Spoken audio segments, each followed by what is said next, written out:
America అధ్యక్షుడు Donald Trump కీలక ప్రకటన చేశారు. ఉత్తర కొరియా అధినేత కిమ్ జోంగ్ ఉన్తో ఈ ఏడాది భేటీ అవుతారని తెలిపారు. అయితే భేటీ ఎప్పుడు ఎక్కడ జరుగుతుందో మాత్రం వెల్లడించలేదు. అమెరికా అధ్యక్షుడిగా ట్రంప్ రెండోసారి బాధ్యతలు చేపట్టిన తర్వాత ఉత్తర కొరియా బాస్ కిమ్ని ఇంతవరకు కలవలేదు. ఈ నవంబర్లో చైనాలో జరిగే ఆసియా పసిఫిక్ ఎకనామిక్ కోఆపరేషన్ సదస్సుకు ట్రంప్ వెళ్లే సమయంలో కిమ్తో భేటీ అయ్యే అవకాశముందని తెలుస్తోంది. కిమ్ దగ్గర 57 అత్యంత శక్తివంతమైన అణ్వాయుధాలు ఉన్నాయని ట్రంప్ చెప్పారు. ఉత్తర కొరియా అణ్వాయుధ సామర్థ్యంపై అమెరికా అధ్యక్షుడు ఇంత నిర్దిష్ట సంఖ్య చెప్పడం కొత్త చర్చకు దారితీసింది.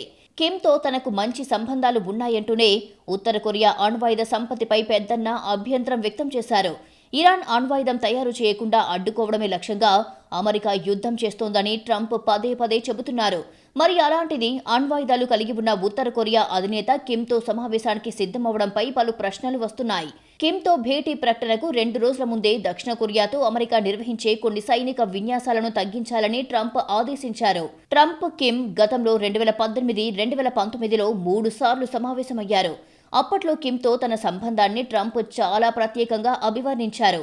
ఇద్దరూ పరస్పరం అందమైన లేఖలు రాసుకున్నారని, చివరికి ఒకరిపై ఒకరికి ప్రేమ ఏర్పడిందని కూడా ట్రంప్ అప్పట్లో వ్యాఖ్యానించారు.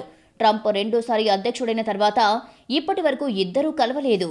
ఇటీవల కిమ్తో తనకు ఏదో ఒక రూపంలో సంప్రదింపులు జరుగుతున్నాయన్న సంకేతాలను ట్రంప్ ఇస్తున్నారు.